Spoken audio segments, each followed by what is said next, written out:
Hi, I'm Scott Engel, Managing Director of RotoExperts.com. I am the king. I am fantasy, here with my latest Fantasy 5, a strategic Fantasy 5.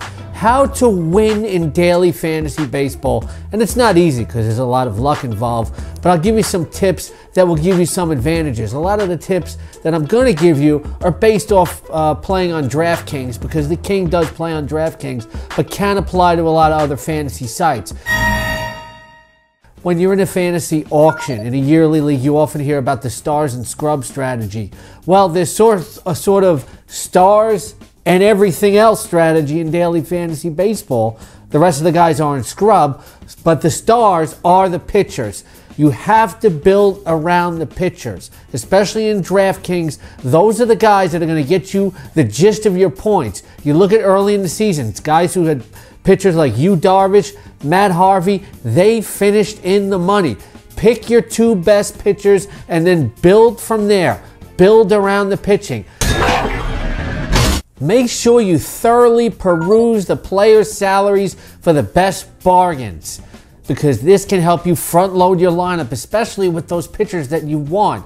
Some people don't scroll all the way to the bottom, and if there's a good situational player for that day, or a player whose salary hasn't carried over to show his impact yet, you have to grab it. Early in the season, Jackie Bradley of the Boston Red Sox was only $2,000 on DraftKings. I was putting him in my lineup practically every day early in the season when he was scoring runs. I always scroll down to see if I can get a bargain. If I can get John Buck for $3,000, I'm going to do it. If I can get a second baseman for $2,600 that might give me decent numbers that day, I'm going to do it. Make sure you take the time to fully research everything for your bargains. Of course, this doesn't always take a fantasy expert to tell you this, but you have to fully examine the matchups every day. Take the time. Winning fantasy players take the time to study and fully examine pitcher-batter matchups. Now, if a guy's 3 for 6 against an opposing pitcher, that's not necessarily you want to gamble on. But if you have a large sample size of a batter versus a pitcher and it's very successful, you should go with it.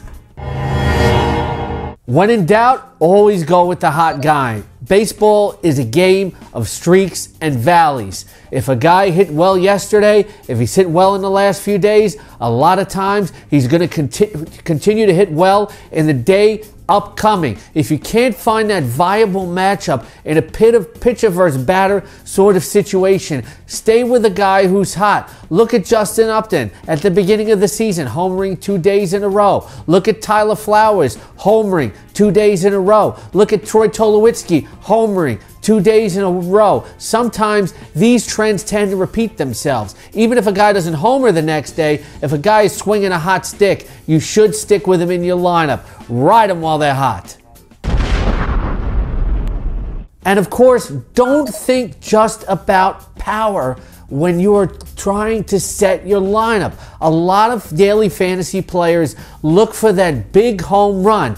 But don't forget, runs scored, stolen bases, they get you points. So don't be afraid to go with the speed guys if they're cheap. There are more than one way to get on base, okay? You got to remember that.